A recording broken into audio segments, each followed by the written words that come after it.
안녕하세요. 저는 30대 여자입니다. 저는 어릴 때부터 보이지 않는 것들을 접하며 살았어요. 아빠를 따라서 오래된 폐가에 간 적이 있는데 아마 엄마가 아파서 저를 맡길 데가 없으셨던 것 같아요. 아빠가 저더러 차에서 얌전히 기다려야 한다고 했지만 제가 워낙 호기심이 많은 애였거든요. 아빠 몰래 차에서 내렸는데 주변 공기가 음산하더라고요. 아빠가 들어간 폐가 근처로 가자 그 느낌이 더 선명했어요. 저도 모르게 폐가 안으로 들어갔던 것 같아요. 그 순간 평소에 보던 것보다 좀 더 흉물스러운 게 보이더라고요. 아빠는 그것을 물리치고 있었어요. 저는 아빠의 뒤편에 서서 아빠가 그것을 물리치는 것을 지켜보았죠. 작업을 끝낸 아빠의 얼굴은 땀으로 범벅이 되어 있었어요. 처음 보는 모습이라 당황하고 있는데 저를 발견한 아빠가 화들짝 놀라더라고요. 너 언제부터 여기 있었어? 아빠, 왜 이렇게 땀을 많이 흘려? 어? 그거야. 아빠가 지금... 아니, 도대체 언제부터 여기 있었던 거야? 조금 전부터. 아빠가 차에 있으라고 했잖아. 심심해서 나왔어. 조금 뒤 할머니 한 분이 와서 아빠에게 감사하다면서 봉투를 주더라고요. 그게 아빠의 일이라는 걸 처음 한 날이었습니다. 그날 차를 타고 돌아오는데 아빠가 불안해하며 묻더라고요. 많이 놀랐어? 아니? 안 놀랐다고? 왜 놀라? 아니, 아빠가 공중에 대고 막 이상한 동작도 하고 그랬잖아. 공중이 아니라 그 언니 보고 하던데? 얼굴에 빨간 거 많이 묻은 언니. 뭐? 아빠는 퇴마사였어요. 법사여서 결혼도 하고 저도 낳았는데 제가 자신과 같은 능력을 갖고 있다는 생각을 못 하셨던 것 같아요. 워낙 어릴 때부터 엄마가 아팠다 보니 저는 주로 혼자 놀았어요. 아빠는 대부분의 시간을 집에 없었다 보니 제가 누구랑 노는지 전혀 몰랐던 거죠. 남들이 보기엔 혼자 노는 것처럼 보였겠지만 장난감을 달라고 조르는 친구 귀신이랑 놀기도 하고 언젠가부터 동네에서 보이지 않던 꼬마랑 놀기도 했어요. 한 번은 그 꼬마 엄마가 전봇대에 꼬마를 찾는 전단을 붙이고 있더라고요. 그래서 제가 그 엄마의 어깨를 툭툭 친 뒤 말했어요. 아줌마, 그 애는 잘 놀고 있어요. 그랬더니 아줌마가 난리가 난 겁니다. 제가 자기 아이를 숨겼다고요. 아픈 엄마는 상황을 전혀 수습하지 못했고 결국 아빠가 오셨죠. 아빠는 우리 집에 있는 그 꼬마와 아줌마가 붙이는 전단 속 꼬마를 번갈아 보더니 아주머니를 진정시켰어요. 아이를 잃어버리셨어요? 아, 예. 근데 얘가 우리 애랑 같이 놀았다고 하잖아요. 저는 지금도 여기 있다고 말하려고 했는데 아빠가 황급히 저를 방으로 보내더라고요. 저는 너무 궁금해서 방문에 귀를 대고 거실에서 나누는 대화를 들었어요. 아이가 아무래도 세상을 떠난 것 같습니다. 말도 안 돼. 당신이 우리 애 납치한 거지. 그래서 저 여자애가 우리 애가 이 집에 있다고 한 거지? 와서 우리 집 다 찾아보셨다면서요? 그래. 그러니까 어디다 숨겼냐고. 그때였어요. 처음 듣는 남자 목소리가 들렸어요. 여보, 우리 애 찾았대. 누군가 우리 집에 온 것 같더라고요. 방문을 슬쩍 열고 틈새로 보는데 아줌마의 남편인 것 같았어요. 뭐? 일단 병원으로 가자. 우리 애 찾았다며? 왜 병원으로 가? 아저씨는 흐느껴 울기 시작했고 그 순간 저는 보았습니다. 그 애가 자기 엄마 아빠에게 다가가 우는 얼굴을 가만히 보는 모습을요. 그 후로 그 꼬마는 우리 집에서 볼 수 없었어요. 아마도 아빠가 퇴마를 한 거겠죠? 그날 이후 저는 어딜 가서도 눈에 보이는 걸 말하면 안 됐어요. 아빠가 신신당부했거든요. 절대 네가 뭘 보고 있는지 말하면 안 돼. 왜? 안 된다면 안 되는 거야. 조금씩 크면서 알게 됐죠. 그게 귀신이라는 걸. 그래서 학교에서도 길에서도 집에서도 보이는 모든 것들을 외면하며 살기 시작했어요. 그 사이 엄마가 돌아가셨고요. 그런데 신기하게도 엄마의 영혼은 보이지 않더라고요. 그래서 아빠와 크게 싸운 적도 있어요. 아빠가 엄마 못 오게 하는 거지. 그런데 아빠가 대답을 안 하더라고요. 진짜야? 아빠가 그랬어? 엄마도 좋은 데 가서 편히 쉬어야지. 이승에서 고생이 많았잖아. 그래서 아빠가 진짜 엄마를 보냈다고? 산 사람이 있어야 할 곳과 떠난 사람이 있어야 할 곳은 다른 거야.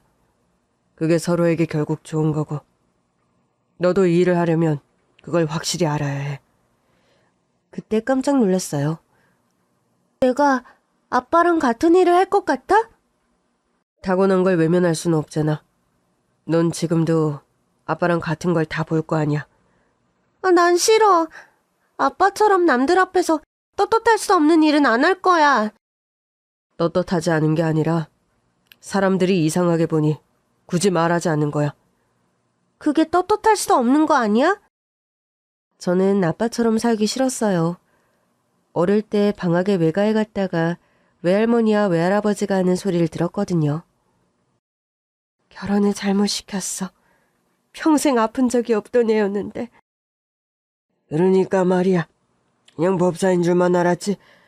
온갖 귀신을 붙이고 다니는 놈인 줄 알았나? 아유, 내 새끼. 불쌍하기도 하지. 그때 저는 외할머니의 품에 안겨 잠들어 있었는데 어느 순간 잠이 깼었거든요. 그런데 두 분이 엄마와 아빠 얘기를 하고 있어서 눈을 못 뜨고 있었던 거죠. 어린애가 연기를 잘했는지는 모르겠는데 외할머니는 제가 잔다고 철석같이 믿고 계신 것 같았어요. 제 이마를 여러 번 쓸어넘겨 주시더니 다시 제 엉덩이를 토닥토닥 두드려 주셨는데 그대로 다시 잠들고 말았죠. 그래서 어렴풋이 아빠로 인해 엄마가 아프다는 생각을 늘 했던 것 같아요. 나는 아빠처럼 내 가족을 아프게 하고 싶지 않다는 생각을 했던 거죠. 다행히 저에겐 또 다른 재능이 하나 있었는데 바로 요리였어요. 고등학교도 요리를 배울 수 있는 학교를 갔다 보니 졸업 후 서울로 가서 레스토랑에 취직했어요. 바닥부터 시작해서 점차 부주방장까지 됐는데 사장님이 지점을 내시면서 저한테 주방장 자리를 제안하시더라고요. 마음 같아선 본점 주방장 자리를 주고 싶은데 내가 의리가 좀 있는 편이야. 지금 셰프를 보낼 수는 없을 것 같고 대신 자네한테 새 지점 셰프 자리를 주고 싶은데 어때? 처음엔 얼떨떨했지만 기회를 놓치고 싶지 않았어요. 믿어주신다면 잘해볼게요. 잘할 거 알아. 가서 본인에게 맞는 위치에서 실력 발휘 잘해. 제 실력을 알아봐 주신 사장님 덕분에 저는 비교적 어린 나이에 주방장이 됐어요. 내가 주방장인 지점이 본점보다 잘 안 되면 안 된다는 생각에 마음이 초조했는데 제 음식이 통하더라고요. 우리 지점은 본점보다 수익이 더 날 정도로 잘 되기 시작했고 사장님은 저에게 지점장 자리까지 주셨어요. 이제 자네 가게나 다름없으니까 더 열심히 할 수 있지? 사장님, 정말 감사합니다. 대신 종종 다른 지점 요리사들 좀 보낼 테니까 교육 좀 부탁할게. 그럼요. 얼마든지 보내세요. 그렇게 지점장까지 맡아 한창 바쁘게 지내던 어느 날 주방에 있는데 웬 사모님이 저를 찾는다고 하시더라고요. 어차피 인사를 나갈 생각이었기 때문에 나갔는데 무척 야윈 모습이었어요. 그분이 제 손을 잡으시며 말씀하셨어요.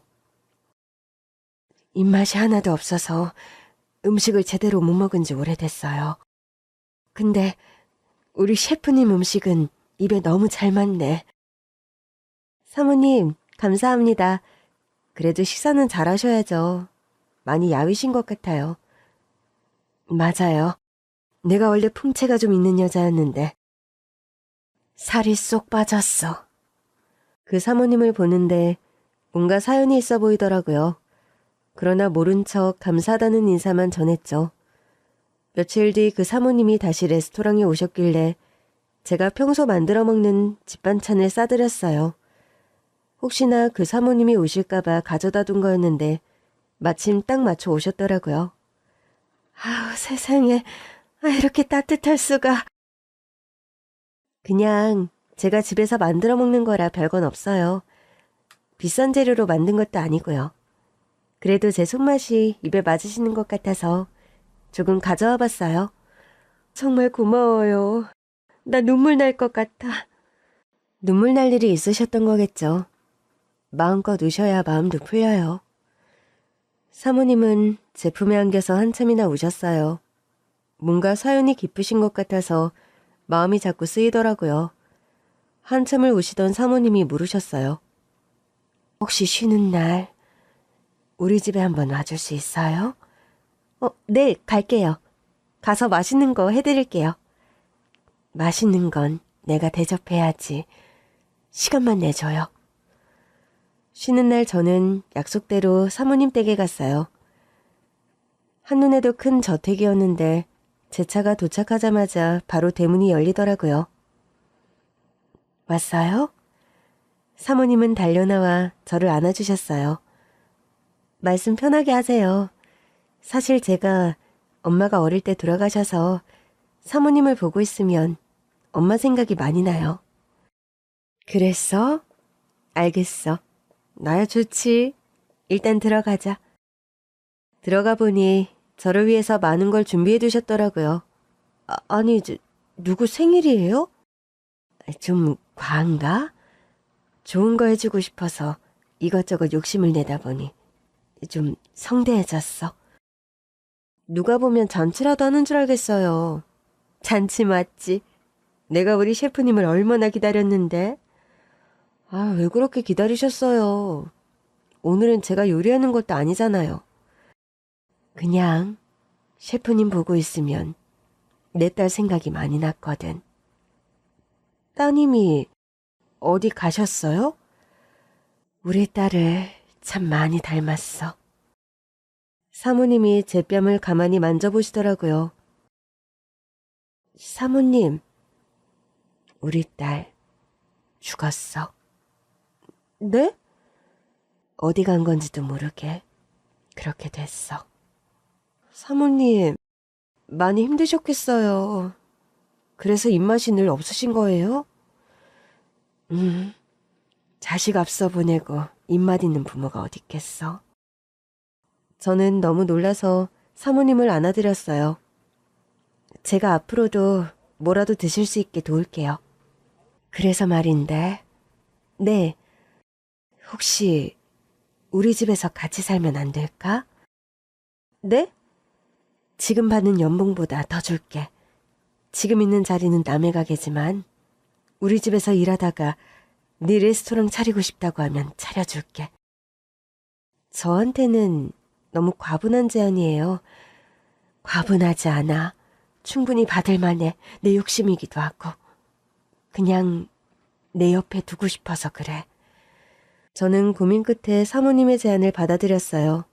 사실은 받지 않으려고 했는데 수척해진 모습이 자꾸 눈에 밟히더라고요.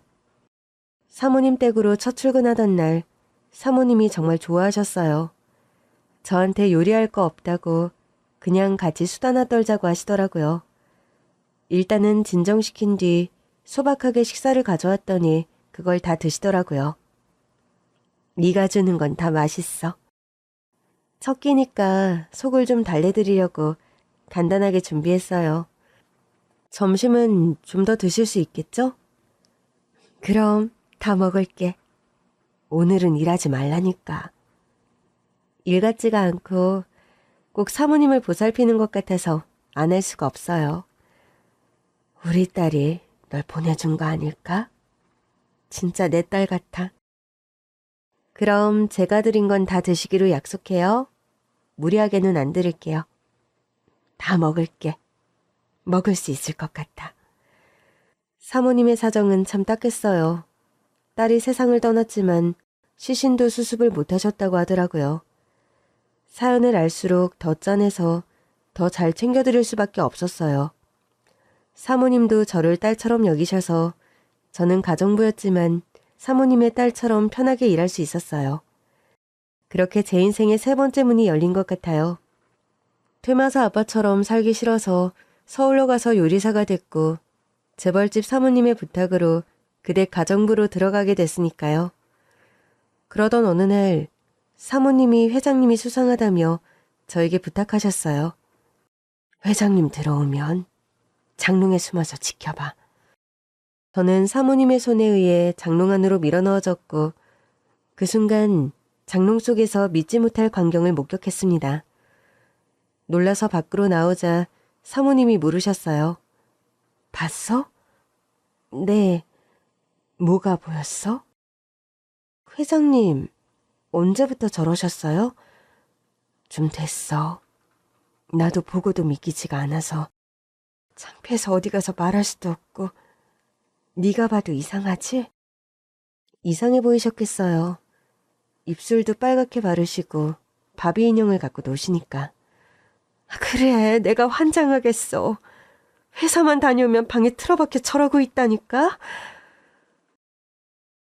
걱정이 많으셨겠어요. 걱정뿐이겠어? 너도 놀랐지? 너한테는 보여주고 고민 좀 나누고 싶었어.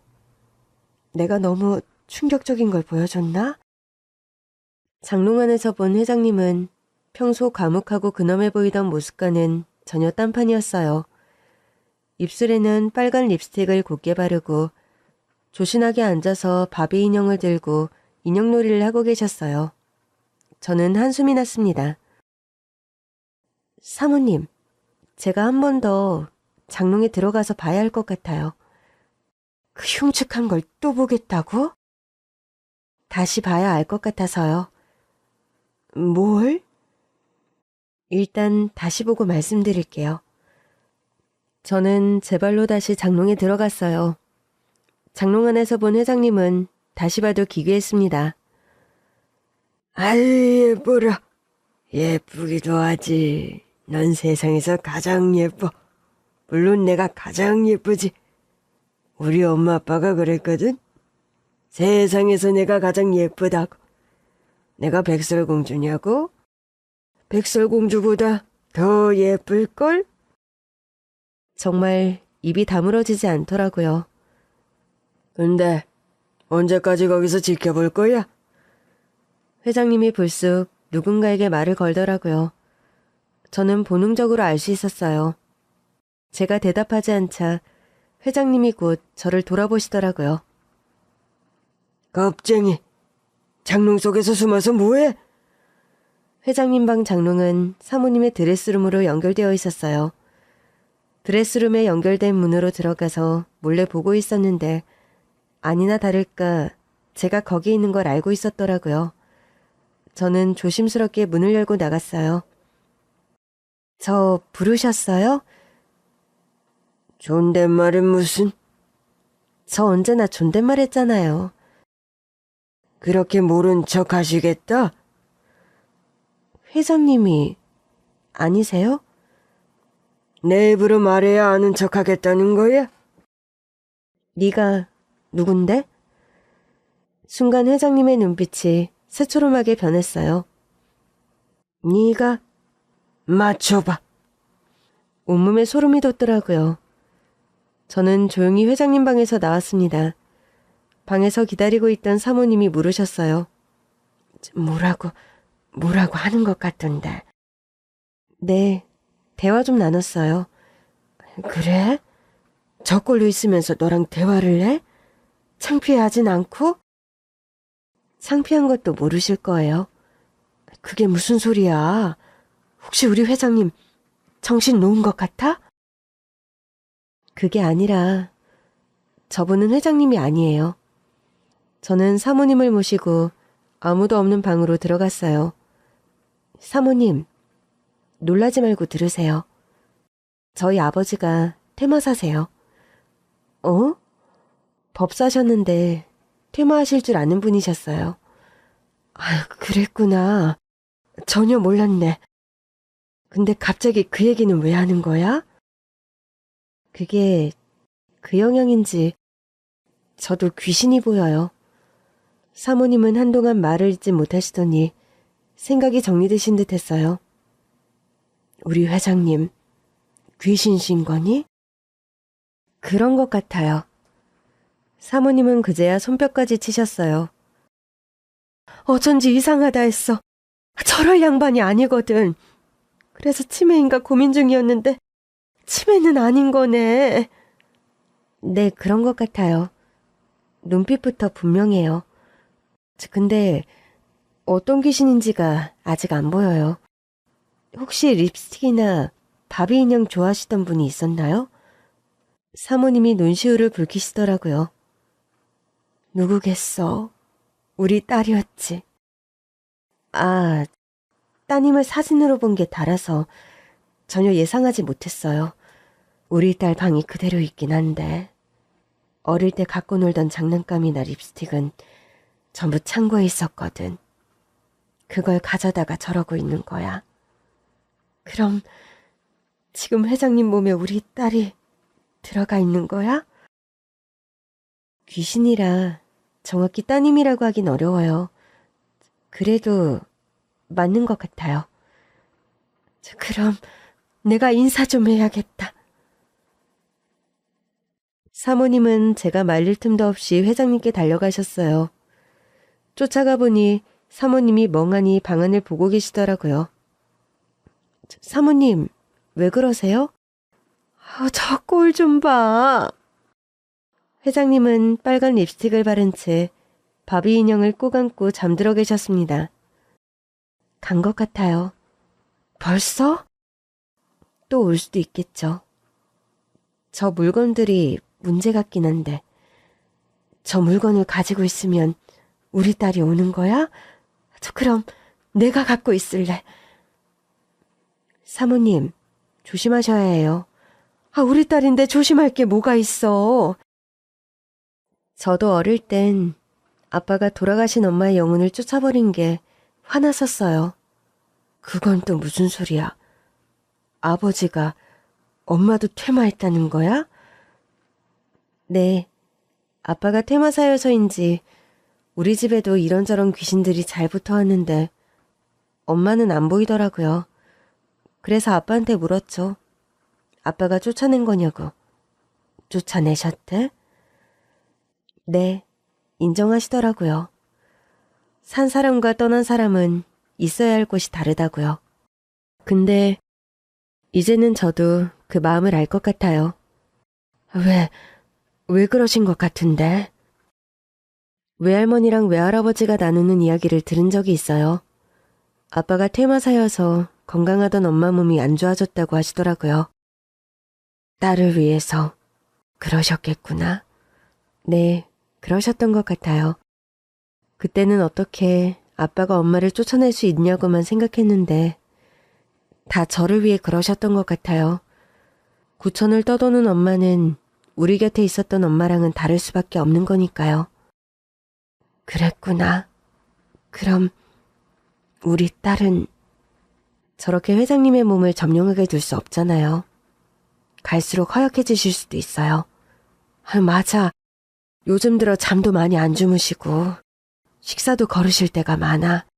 그러셨군요. 그렇다면 얼른 해결해야겠네요. 잠깐만. 나한테 시간을 좀 줘. 만나보고 싶으신 거죠? 사모님의 마음도 모르겠는 건 아니어서 일단은 물러났어요. 그러나 아빠한테 연락을 드렸죠. 그래? 사모님 딸의 영혼이 계속 회장님 몸에 들어가는 것 같아. 보내줘야지. 근데 사모님이 그게 잘 안 되시나 봐. 그렇게라도 딸을 만나고 싶어 하셔. 엄마 아빠한테 찾아온 딸이라면 할 말이 있어서 온 걸 수도 있어. 그래? 그 말을 끝으로 한동안 아빠가 말씀이 없으셨어요. 왜 그러지 싶어 기다렸는데 그 얘기를 꺼내더라고요. 네 엄마도 우리 집으로 왔었어. 그랬겠지.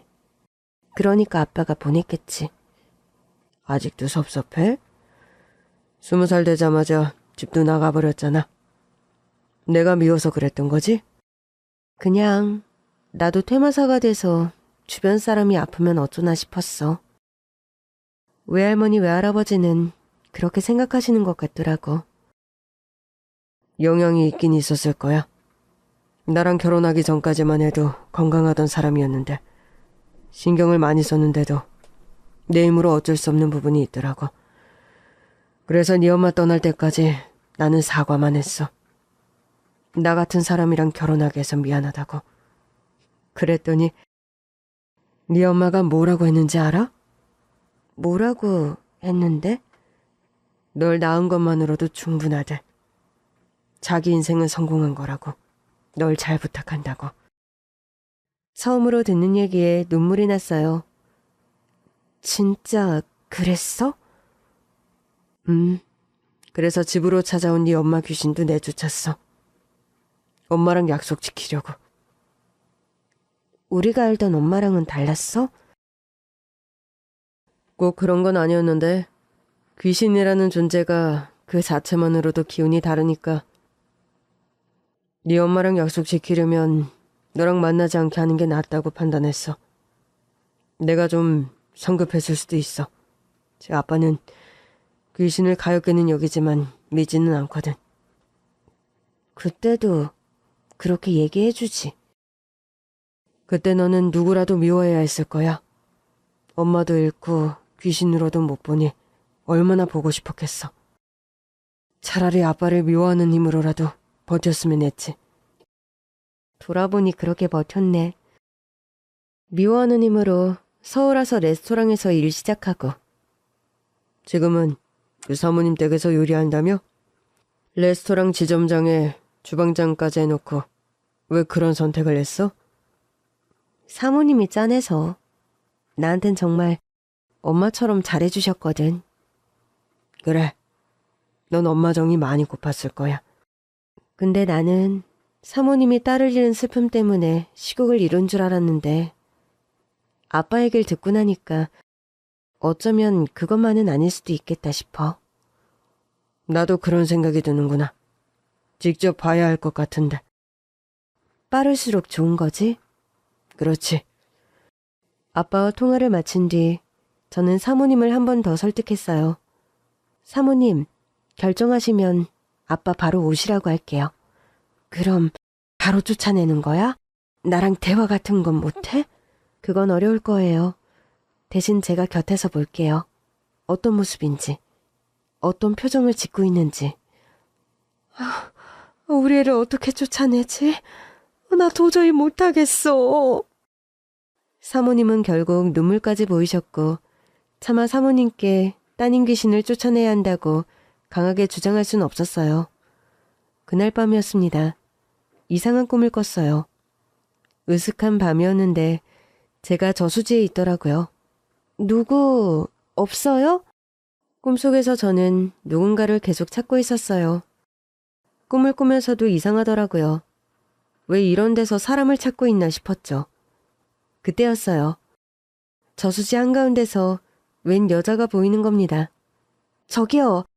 거기 있으면 안 돼요. 나오세요. 물 가운데 여자가 있는 거로 보였기 때문에 저도 모르게 그 여자에게 말했는데 여자가 그 자리에 가만히 있는 겁니다.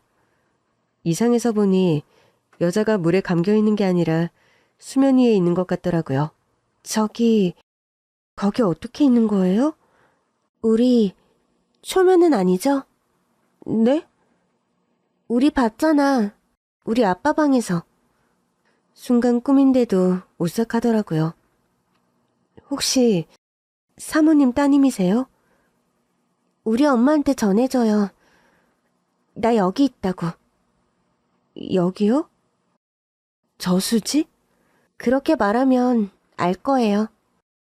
잠에서 깼을 때 제 몸은 땀으로 흥건했어요. 이게 다 무슨 일인가 싶더라고요. 급히 사모님을 찾아갔죠. 사모님, 잠깐 일어나 보세요. 응? 무슨 일이야? 어디 아프니? 아니요, 저는 괜찮아요. 근데 아셔야 할 것 같아서요. 실례라는 걸 알면서도 사모님 침실로 대뜸 들어갔더니 회장님도 놀라서 깨시더라고요. 아니 이게 무슨 일이야? 예 있는 사람인 줄 알았는데 이렇게 무례한 사람이었나? 회장님이 화를 내시는데 저도 모르게 낮에 립스틱 바르고 바비 인형 가지고 노시던 모습이 떠올라 웃음이 났지 뭐예요? 지금 웃는 거야? 죄송합니다. 급히 두 분께 말씀드릴 게 있어서 실례를 무릅쓰고 왔어요. 여보, 일단 들어봅시다. 이 친구가 이럴 때는 이유가 있을 거예요.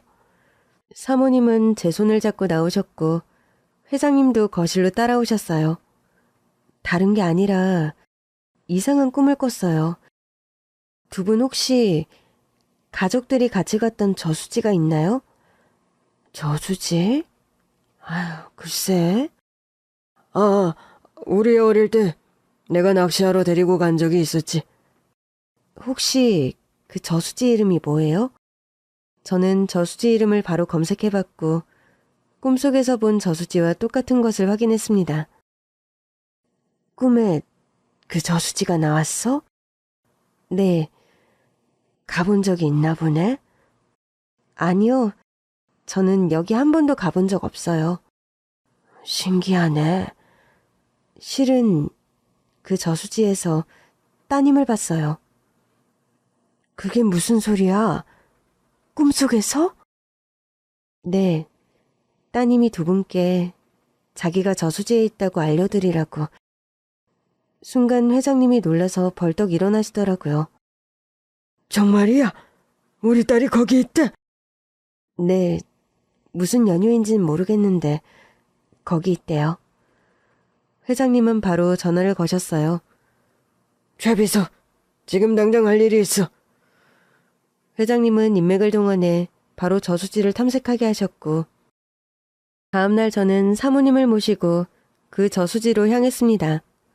진짜 거기에 우리 딸이 있는 걸까? 있었으면 좋겠어요. 당연하지. 지금껏 시신도 수습 못한 게 얼마나 한이 됐는데. 만약에 찾는다면 넌 정말 내 은인이야. 아니, 이미 은인인데. 이걸 뭐라고 해야 하지? 사모님, 진정하세요. 지금 긴장되시는 것 같은데 일단 가봐요. 가서 결과를 보자고요. 알았어. 회장님은 벌써 가 있지. 네. 저수지에 도착했을 때 저는 또 한 번 소름이 돋고 말았습니다. 꿈속의 그 장면과 너무 똑같더라고요. 낮이었는데도 밤과 다르지 않게 안개가 자욱하니 스산한 분위기였어요. 그때였습니다. 찾았습니다. 현장은 수색을 시작한 경찰들로 빼곡했어요. 그런데 누군가 찾았다고 외치는 소리가 들리더라고요. 세상에! 사모님은 놀라서 주저앉으셨고 저는 사모님을 겨우 부축할 수 있었어요. 꺼냅니다.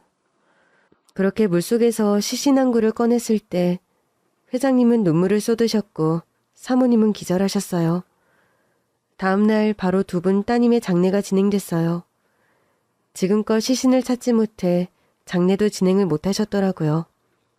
많은 조문객이 왔고 회장님도 사모님도 그저 슬픔에 잠겨 계셨어요. 저는 대신 돌아다니며 조문객도 챙기고 회장님 사모님도 챙겼습니다. 장례가 끝나자 회장님이 제 손을 꼭 잡으셨어요. 우리 집 사람이 자네가 딸 같다고 했을 때 말도 안 되는 소리라고 콧방귀만 꼈는데 정말이었네. 우리 딸이 만나게 해준 것 같아. 따님이 제 꿈에 나타나 주셔서 다행이에요. 고마워. 이제는 여한이 없어. 여한이 없으시면 안 되죠.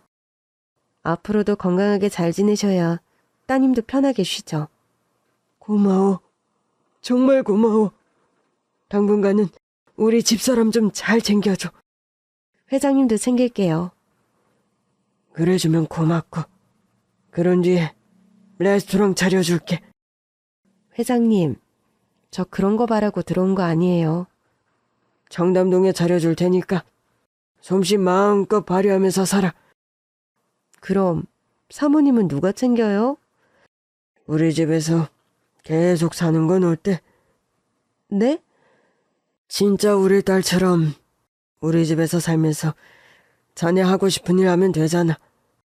그래도 그건 하긴 자네도 아버지가 있는데 이건 좀 무리겠지? 아빠는 지방에 계시긴 한데. 그럼 우리가 서울 부모 해줄게. 우리 집에서 살면서 자네가 일한다고 하면 우리 집사람도 아쉽지 않을 거야. 처음엔 당황스러운 제안이었는데 생각할수록 괜찮은 방식 같았어요. 사모님 댁에서 지내면서 사모님 건강도 챙기고 제 일도 할 수 있었으니까요. 다만 첨당동에 레스토랑을 차려주신다는 제안은 좀 과분하다 싶더라고요. 그래서 사모님께 의논을 드렸죠. 우리 회장님이 그런 제안을 하셨다고? 네. 나중에 내가 해주려고는 했지만 우리 박간 양반이 그런 제안을 할 줄은 꿈에도 몰랐네. 너한테 정말 고마웠나 보다. 근데 너무 과분한 것 같아서요. 뭐가 과분해? 우리 딸한테 못해준 거 해준다 생각하면 별것도 아니야. 그냥 받아. 사모님께 요리도 전처럼 못해드릴 수 있어요.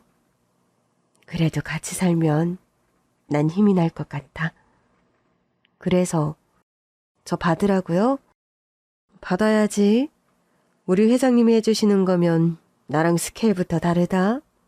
어마어마하게 차려주실 텐데 그걸 포기하겠다고? 결국 고민 끝에 저는 회장님의 제안을 수락했어요.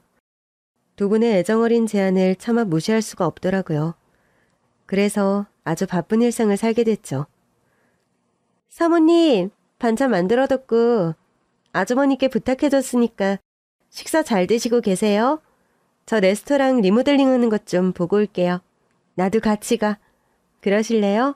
그럼 같이 밥 먹고 가요. 회장님과 사모님은 제 레스토랑 오픈을 물심양면으로 도와주셨어요. 덕분에 근사한 레스토랑이 완성됐죠.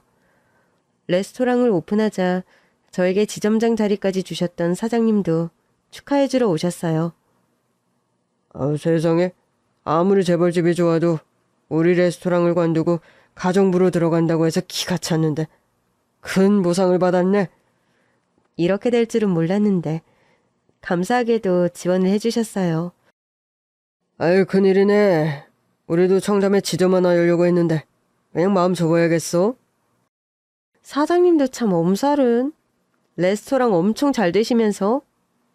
그래도 우리 셰프님 실력은 두고두고 아깝다고 생각했지. 잘 됐다. 가정부 하기엔 너무 아까운 실력이잖아.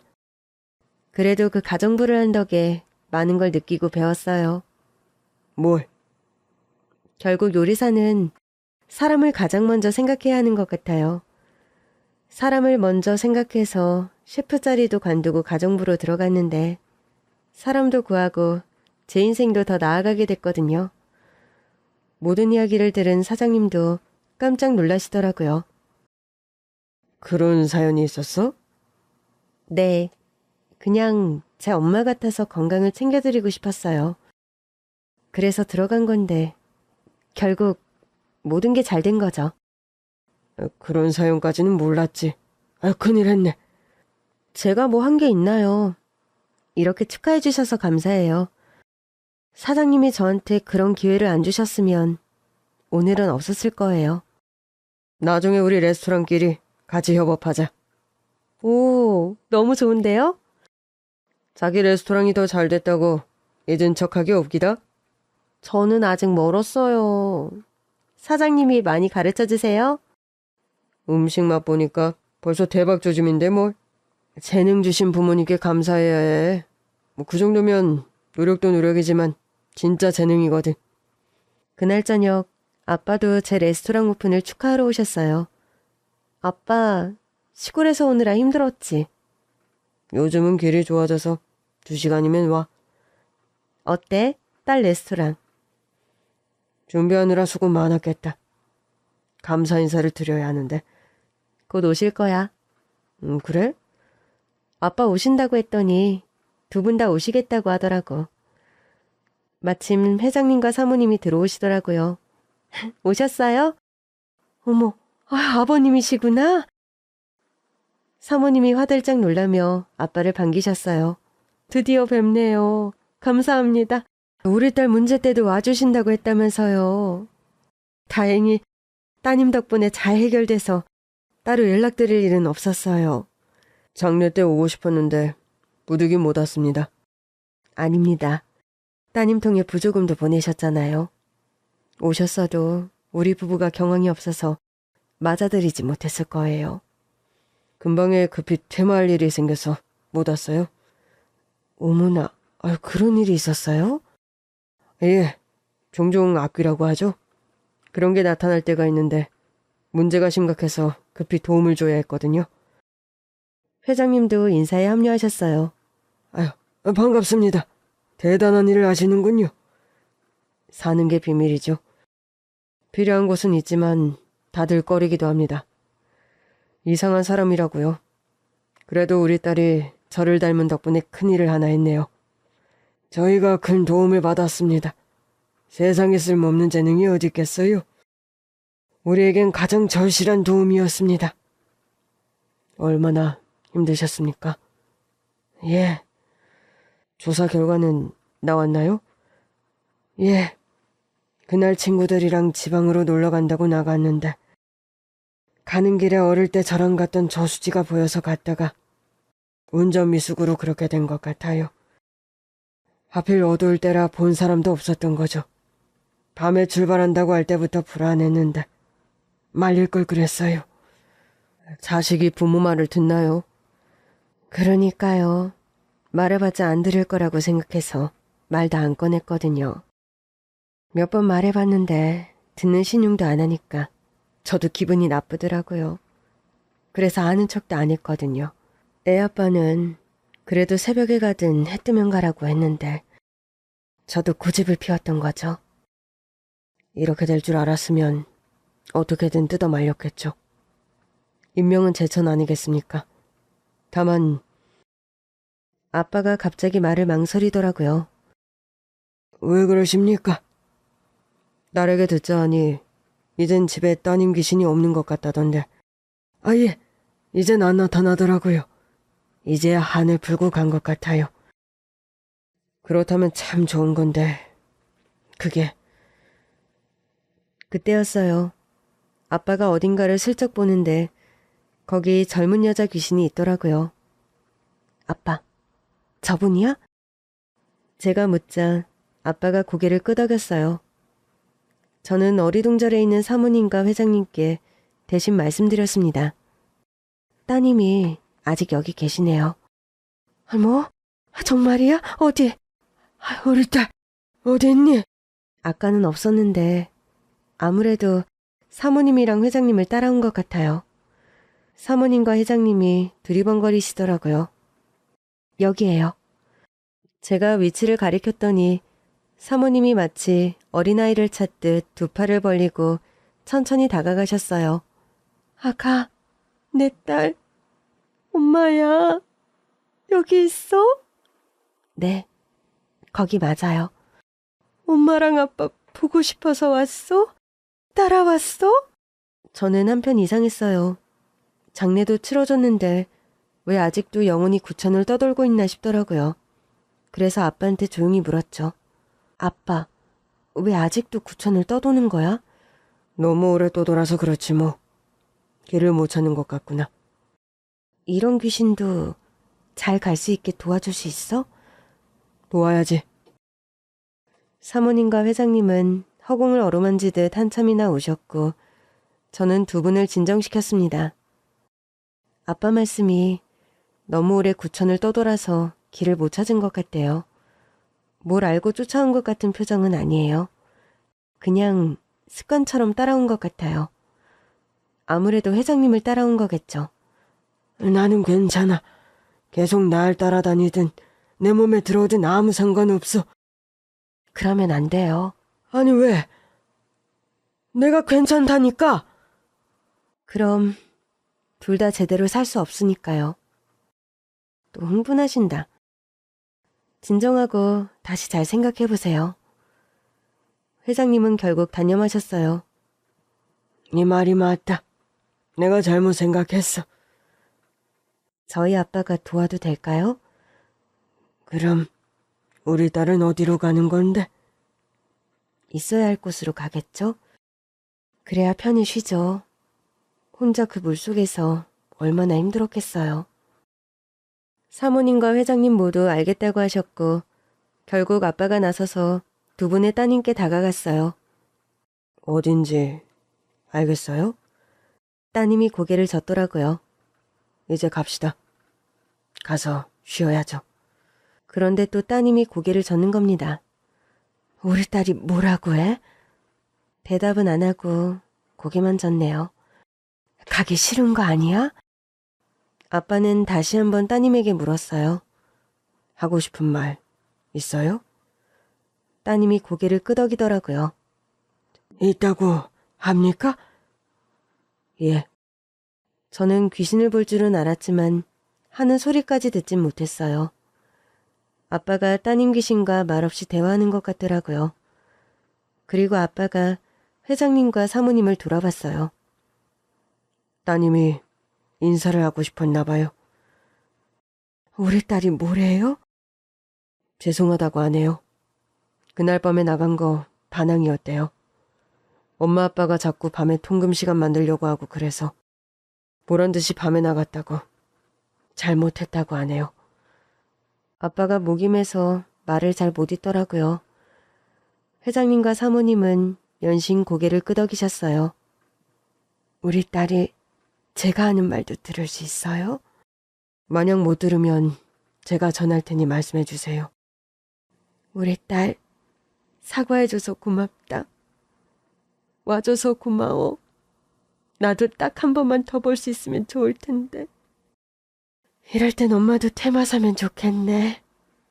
근데 미안해하지 마. 엄마가 더 미안해. 엄마가 못해준 게 많아서 더 미안해. 그러니까 우리 걱정은 하지 마. 엄마랑 아빠 걱정돼서 온 거지? 잘 지낼게. 밥도 잘 먹고 건강하게 잘 지낼 테니까. 걱정하지 말고 가서 편히 쉬어. 엄마 아빠도 시간 되면 갈게. 여기 언니가 엄마 아빠도 계속 챙겨주고 있으니까 걱정하지 말고, 응? 회장님은 우시느라 많은 말씀은 못하셨어요. 잘 지내고 있어. 다시 만나자. 기다리고 있어. 알겠지? 아빠는 두 분의 이야기를 따님에게 전해준 듯 했고 두 분을 보며 다 전했다는 듯 고개를 끄덕였습니다. 저는 잠시 나갔다 오겠습니다. 두 분의 따님을 데리고 간다는 말은 하지 않았지만 뉘앙스만으로도 알 수 있었어요. 아빠가 나가자 두 분은 또다시 통곡하셨습니다. 아빠를 따라 나가며 두 분의 따님이 문득 미련 가득한 눈으로 뒤를 돌아봤지만 그 이야기는 전하지 않았습니다. 두 분이 너무 오래 아프실 것 같아서요. 청담동에 연 제 레스토랑은 금세 입소문을 타고 유명해졌어요. 1년 지났을 땐 대기를 하지 않으면 식사를 할 수 없을 정도로 손님이 많아졌죠. 저는 한동안 사모님과 함께 살았지만 결국 식당 근처로 독립을 결정했습니다. 왜 식당이랑 멀지도 않은데. 이제 두 분 다 잘 지내시잖아요. 돌아오는 따님 기일에 나갈게요. 그러니까 왜? 우린 어떻게 지내라고? 두 분 요즘에는 골프 라운딩도 같이 다니시고 전보다 훨씬 알콩달콩 하시잖아요. 네가 있으니까 그런 거지. 저는 식당 운영하느라 밤늦게나 들어오고 아침 일찍 나가는데요, 뭘. 이제는 식사도 잘하시고 제가 나가는 게 맞아요. 우리 딸 대신인 것 같아서 마음이 불편했어? 한 번도 안 불편했어요. 이제 두 분 다 편해지신 것 같아서 나갈 때가 됐다고 생각한 것뿐이에요. 하긴 너도 연애도 하고 결혼도 해야지. 우리 때문에 아무것도 못했지? 사실 아빠가 서울로 오신대요. 어? 결혼하기 전까지는 아빠랑 다시 잘 지내보고 싶어서요. 그런 거였어? 그럼 미리 말을 하지. 내가 집 좀 알아봐야겠다. 이미 제가 다 알아봤어요. 레스토랑 내주신 것만으로도 정말 과분할 정도로 많이 받았어요. 아, 우리가 너한테 그 정도도 못 해줄까봐. 집도 해줄게. 계약한 거 아니지? 같이 가서 좀 보자. 결국 사모님은 제가 아빠랑 살 집까지 직접 보신 후에야 안심을 하시더라고요. 잔금은 내가 치를게. 제가 할 수 있어요.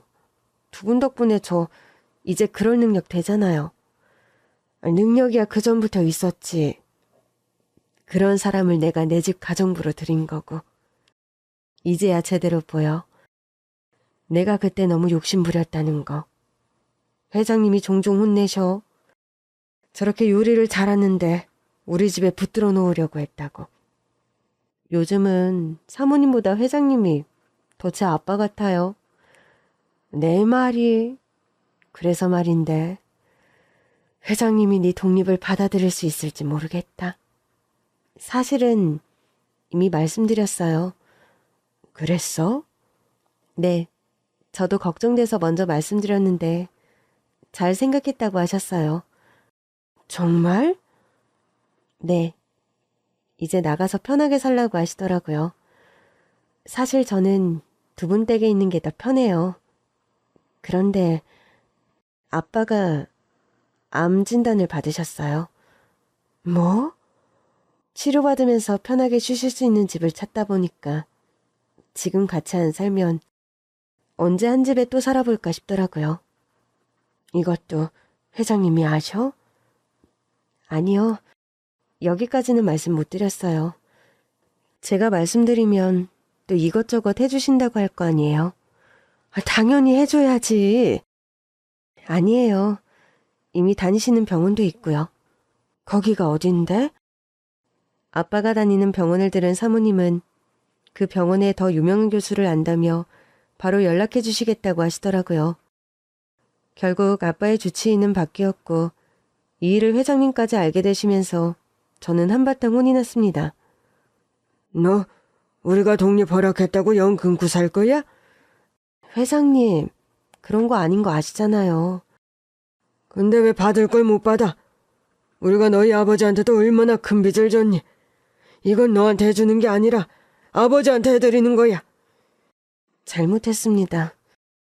앞으로도 네 인생에 어려운 일이 있으면 당연히 우리한테도 상의를 해야 하는 거야. 기쁜 일도 슬픈 일도 같이 해야 하는 게 가족 아니야? 너한테는 우리가 남이야?